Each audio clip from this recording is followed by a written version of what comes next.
credit where credit is due. The very first example is Casey Hunt of CNN, who yesterday had enough. She was on air with a guest who is a Donald Trump advisor. And Casey was trying to get her to answer some basic questions about expectations for what would be discussed, as well as Donald Trump's performance at the debate on Thursday. We have a little bit of what Donald Trump, your boss, has said in trying to set expectations for this debate. I want to play a series of his comments, and then we'll talk about it. Watch. Maybe I'm better off losing the debate. I'll make sure he says I'll lose the debate on purpose. Maybe I'll do something like that. I assume he's going to be somebody that will be a worthy debater. Should I be tough and nasty and just say you're the worst president in history? Or should I be nice and calm and let him speak? And instead of actually responding to the substance of those questions, this Trump surrogate decided instead to attack the moderators of the debate. That will be Jake Tapper and Dana Bash. So he's basically saying there, well, will I let Joe Biden win? It does seem as though many Republicans have set the bar very low in terms of arguing that Joe Biden is basically senile. Now you have people like Doug Burgum coming out and saying, well, President Biden's very accomplished, trying to set expectations in a different place. What do you expect from Joe Biden? Well, first of all, it would take someone 5 minutes to Google Jake Tapper, Donald Trump, to see that Jake Tapper has consistently, frequently likened President Trump to Adolf Hitler. Ma'am, I'm going to stop this interview if you continue to attack my colleagues. I would like to talk about Joe Biden and Donald Trump, who you work for. Yes. If you are here to speak on his behalf, I am willing to have this conversation. I am stating facts that your colleagues have stated in the past. Okay. Now, I'm sorry, guys. We're going to come back out to the panel. And Casey had enough of that belittling and unresponsive behavior. So she cut the mic and she cut the video and she kicked this woman off air faster than a rat up a drain pipe.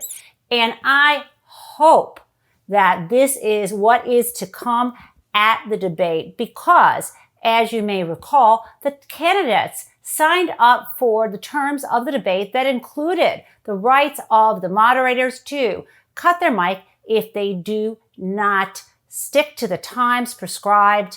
And I really do think we are going to see a new kind of debate where we can focus on the substance of the questions and not some sort of He-Man game that we have seen Donald Trump engage in the past. And our second topic of the morning is yesterday's second anniversary of the Dobbs decision. That was the Supreme Court opinion that overturned Roe versus Wade, the significant landmark decision that allowed women to have the security of being able to choose if, when, and how to have children. Our reproductive freedom was ripped away from us 2 years ago, and the impact has been significant. So far, we've heard a lot of stories about women having miscarriages or not being able to get treatment that is causing them to be in serious danger for their life and health and having to flee the state in which they live. But it's more than those isolated stories. As the New York Times reported yesterday, more than 171,000 people had to leave their home states in order to obtain either a surgical or medical abortion. This is absolutely ridiculous. The leaders of Whole Women's Health have made clear that abortion is one of the most common medical procedures, and it only takes 10 minutes in a doctor's office. It is insane that people have to travel tens of thousands of miles to get medical care. Now, this article points out which states are those that people have to leave most frequently. Not surprisingly, the top state is Texas. And if you look at this article online, you can see the different states, how far away pregnant people in Texas have had to travel to get medical care, up to Washington State and Massachusetts and down to California and so on. And here's the deal. We need to give credit where credit is due. And you know absolutely who I am going to be talking about. It is Donald Trump. especially since I was proudly the person responsible for the ending of something that all legal scholars, both sides, wanted and, in fact, demanded be ended.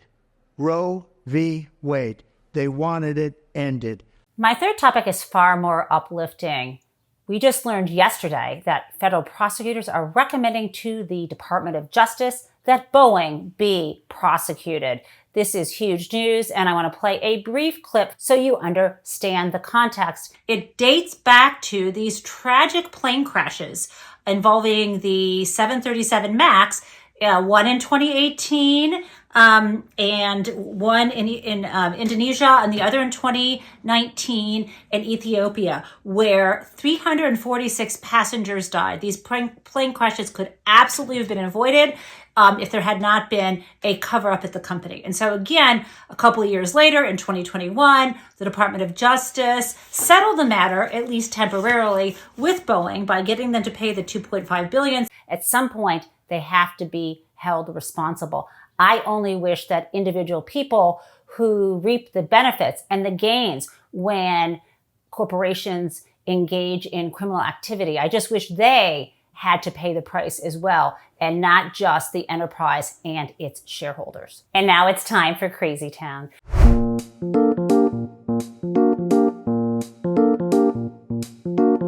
Crazy Town is at the Social Security Administration in Washington, D.C., or at least that was Crazy Town until yesterday. That's because the SSA did something incredible that will help people with disabilities. Here's what they did. At long last, they eliminated around 12,700 job classifications for positions or occupations that no longer exist. And this is a huge game changer for people who, over the years, apply for disability benefits but are denied because some bureaucrat looks at this list of jobs and says something like, well, wait a second, you could be a nut sorter. Or, hey, how about the job of pneumatic tube operator? Or have you ever considered sorting through microfilm? You get the idea. These are jobs that have not been in existence or are not readily available anywhere.